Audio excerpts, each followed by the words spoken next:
자, 이제 봄이에요. 낭만적인 봄이 오고 있고 한번 이어가지고 땅에 관련된 질문들을 오늘 한번 우리가 편하게 한번 나눠보도록 할게요. 첫 번째 질문. 좋은 땅과 나쁜 땅의 구분과 개념이 따로 있나요? 느낌표? 애매모호하게 대답할 수밖에 없거든. 케이스 바이 케이스다. 그렇게 얘기를 할 수밖에 없는 것 같아요.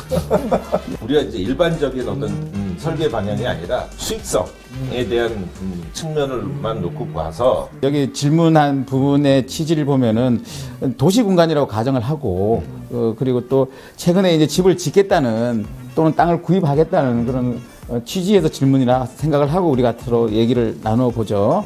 딱 꼽으면 저는 도로를 먼저 좀 이야기를 하고 싶은 게 있어요. 뭐냐면 아무래도 도심지에서 사업을 만들려면 세대수가 물려 있을 수밖에 없거든요. 그러면 세대수를 만들려면 저희가 저층부의 도로를 통해서 주차 관계를 좀 봐야 돼요. 그리고 또 하나는 뭐가 있냐면 도로가 북측에 있는 것과 남측에 있는 것 때문에 저희가 알고 있는 일조사선의 방향에 대한 부분들이 들어가야 돼요. 그래서 저는 가장 큰 부분 첫 번째는 도로 관계를 좀 봐야 되지 않을까 좀 이야기하고 싶습니다. 앞뒤로 연접해서 주차를 할 수 있는 주차, 그러니까 대지의 깊이는 결국은 10m 이상 정도는 돼야 앞뒤로 연접을 해서 주차율을 좀 높일 수 있기 때문에 네. 땅의 뭐 어떤 깊이나 이런 부분도 폭이나 이런 것들이 좀 의미가 있다고 보여집니다. 연접 주차를 하려면 어쨌든 저희가 대지 깊이로 10m가 필요한데 저희가 이제 직각 주차로 하려면은 저희 도로 주차면 앞에 6m가 확보가 그렇죠. 되죠. 그 얘기는 뭐냐면 도로가 중요하죠. 그렇죠. 도로가 4m 도로면 연접 주차 저희가 땅이 10m로 주차를 못 해요. 그러면 이제 12m가 돼요. 그렇지. 맞아요. 네. 가각이라든지 실제로 도로폭을 확보하기 위해서 그 내 땅을 내줘야 되는 땅들이 있어요. 그런 땅들 같은 경우는 내가 100을 주고 샀는데 실제로 90밖에 내가 쓰지 못한다고 하면 얼마나 억울하겠어요. 그러니까 그런 땅들은 조금 좋지 않은 땅이다라고 생각이 들고요. 뭔가 사업적으로 땅이 중요할 텐데 100% 다 활용할 수 있는 땅들, 내가 순수하게 내가 면적으로 다 쓸 수 있는 땅들은 다 좋은 땅이라고 생각이 듭니다. 그럼 전반적으로 총체적으로 얘기하자면은 원래 가지고 있는 땅을 100% 찾아 먹을 수 있는 용적률과 건폐율을 만들어낼 수 있는 일조권과 주차에 의해서 이제 로스가 없는 땅이 도시 건축에서는 가장 좋은 땅이 되시지 않을까라는 생각이네요. 그죠? 아, 그렇군요. 자, 그러면 두 번째 질문으로 넘어가 보겠습니다. 땅을 볼 때 무엇을 가장 먼저 봐야 하나요? 땅에 구옥, 그러니까 옛날 집이 있을 경우 특별히 체크해야 될 부분이 어떤 것이 있나요? 라는 질문을 하셨네요. 저희가 고양시 대장동에 프로젝트를 하기 위해서 땅을 답사를 갔었어요. 기존 구옥이 1945년도에 지은 구옥이 있었고 45년이요? 1945. 되게 오래됐지. 해방? 해방동이에요? 해방. 그 집을 이제 급하게 이제 내놨고 우리 이제 건축주가 그 구옥을 매입하면서 이제 거기서 이제 집을 짓기를 시작을 했는데 땅이 몇 평이에요? 땅은 150평입니다. 옛날에는 거기가 빨래터였대요. 쉽게 얘기하면 마을에서 물길이 그쪽으로 다 유도되는 땅이었던 거야. 근데 아무도 거들떠보지 않았던 그 땅을 이제 거기다가 이제 집을 지은 거지. 근데 그거를 사는 사람 입장에서는 아무도 모르잖아. 그럼 천 위에 땅이 집에 올라간 거죠? 물길 위에 이제 그거를 이제 덮어서 쓴 건데 네. 나중에 이제 해체를 할 때, 철거를 할 수명 때 장난 아니었겠다. 가서 봤는데 우물이 있어. 물이 어마어마했어요. 우물이 있고 집 안에? 그 집 안에 있어. 그걸 이렇게 덮어놓은 거야. 와, 링이다, 링. 링처럼 시커먼 물이 안에 있는 거야. 이거 그래가지고 너무 무섭다. 너무 무서웠어. 와, 링이다, 링. 근데 건축주도 물이 많다는 얘기는 들었는데 그 정도일 거라고 생각을 못하고 일단은 계획에 감행을 한 거지. 그리고 이제 토목공사를 진행을 했는데 근데 막상 파보니까 물이 어마어마한 거야. 그래서 거기에 대해서 디워터링하고 주택인데 디워터링까지. 디워터링하고 쉽게 얘기하면 펌핑까지 다 하는 시설까지 갖추고서 토지 조성을 한 거지. 야. 그런 땅들을 좀 조심해야겠지. 그러면은 그 집은 지하가 있어요? 지하 있습니다. 그러면은. 그래서 디워터링을 한 거고. 일반 주택이에요? 그럼 좀 생각을 바꿔가지고 뭔가 예를 들어서 자꾸 옆으로 세지 마시고요. 특히나 뭐 조성된 땅 같은 경우는 크게 문제가 없을 텐데 기존의 어떤 원형의 땅을 볼 때는 물길 같은 것도 좀 잘 봐야 된다. 저희도 의뢰가 들어오면 첫 번째 하는 게 두 가지를 먼저 요청을 드리거든요. 경계보건 측량이랑 현황 측량. 요 하는 이유는 뭐 다들 이제 아시겠지만 기존 집이 깔고 앉아 있는 경계에 대한 부분들을 확인하는 게 중요한 것 같아요.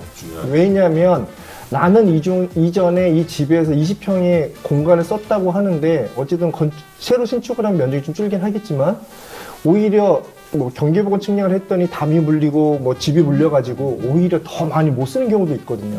그래서 저희는 꼭 구매 전에 최소 뭐 현황 측량 못 하더라도 경계보건 측량이라도 해가지고 이 집의 위치가 어디에 앉혀져 있는지 확인할 필요가 있다. 저는 이게 제일 중요한 것 같아요. 좋다. 아니 우리도 그런 사례가 있었는데 착공 때 그거를 하잖아. 이미 설계는 다 끝났는데 막 물려 있는 경우가 생기더라고. 그러면 설계 변경하기도 하고 그런 케이스도 있는데 그거 되게 좋네. 협소하고 그리고 좀 어려운 땅들을 접하다 보니까 이 불분명한 경계에서 시작하는 게 되게 힘들더라고요. 이게 뭐냐면 저희가 긋는 선 하나에 이게 왔다 갔다 하기 때문에 그래서 처음부터 건축주한테 요청을 하기 시작했거든요. 자, 근데 여기서 보면은 이제 옛날 집들이 있을 때 우리가 실질적으로 건물을 지으려고 그러면은 거기에 대한 시공비라든지 철거비 같은 것들이 이제 많이 발생하는 경우도 있잖아요. 그죠? 뭐를 체크를 하면 좋을까요? 오래된 시가지 같은 경우에는 서로 어깨를 맞닿아 있고 건물 옆에 내 건물을 얹혀놓고 이런 경우가 워낙 많다 보니까 그런 관계들도 돌고 있는 내가 건물을 새로 지으려면 옆집이 무너질 수도 있고 그러니까 위해를 가할 수 있기 때문에 그런 부분도 면밀히 검토하는 게 좋습니다. 서울 같은 경우는 연속된 층이 지하까지 포함해서 4개층 이상이 되면 철거 신고가 아니라 허가로 가게 되고요. 허가가 되면 좀 상황이 복잡해집니다. 철거 감리도 상주 감리가 돼서 비용도 굉장히 높게 증가를 하고요. 구옥이 있는 경우에는 거기에 대한 비용 또는 그런 컨디션들을 잘 확인하고 예산을 집행하고 일정도 잡아야겠다. 그죠? 네네. 그런데 요새 보면 리모델링? 대수선하는 건물들이 많더라고요. 저희 이제 방배동 이쪽 지역만 봐도 기존 건물들을 신축을 하는 경우보다 대수선하는 경우들이 많다 보니까 이런 부분들을 검토하려면 기존 건축물이 갖고 있는 구조 안전성을 확인해야 되니까 구조 안전 진단을 먼저 시작하시는 것도 중요할 것 같아요. 그럴 수 있겠다. 그죠? 요즘 리모델링이 대세 있는 부분이 있으니까요. 세 번째 질문 넘어가 볼게요. 건폐율 용적률이 제한보다 적게 지은 땅은 이유가 뭔가요? 라고 질문하는데 여러 가지 이유가 있죠. 그죠? 내 맘이죠? 내 맘이죠? 일단 건축주만 적게 지을 수 있고 돈이 없어서 부족해서 어쨌든 이 욕망은 가득 채우고 싶은데 법이 못하게 되거나 어쩔 수 없는 조건 때문에 하는 게 되게 크겠죠. 그러니까 뭐 제가 보기에는 그 법은 이만큼을 허용하고 있는데 내 땅에 적용되는 법은 일조사선이나 여러 가지 것들이 그거를 허용하지 못하게 하는 상황이니까 다 못 담는 경우가 더 많겠죠. 뭐 예를 들면 우리가 예전에 남양집 너무 좋죠. 남쪽에 도로가 있고 우리 남쪽으로 다 트여 있는 굉장히 풍광이 좋은 땅인데 우리가 땅이 솟아 있다고 보면 북쪽 땅이 더 낮으면 일반적으로 주거 지역에서는 일조 때문에 건물이 많이 못 올라가겠죠. 그렇죠. 그 땅이 좋으냐 안 좋으냐라는 보면 건폐율 용적률은 여러 가지 왜냐면 다른 법적인 경우도 굉장히 많기 때문에 그런 제한들이 걸리면 못 짓는 경우가 많이 있습니다. 땅마다 다 이유가 있다고 봐야 될 것 같아요. 그리고 또 어떤 경우에는 추가적으로 예산을 맞추지 못해서 그렇죠. 증축을 감안해서 건폐율 용적률을 또 남겨두고 하는 경우도 더 저희 있더라고요. 집이 그래요.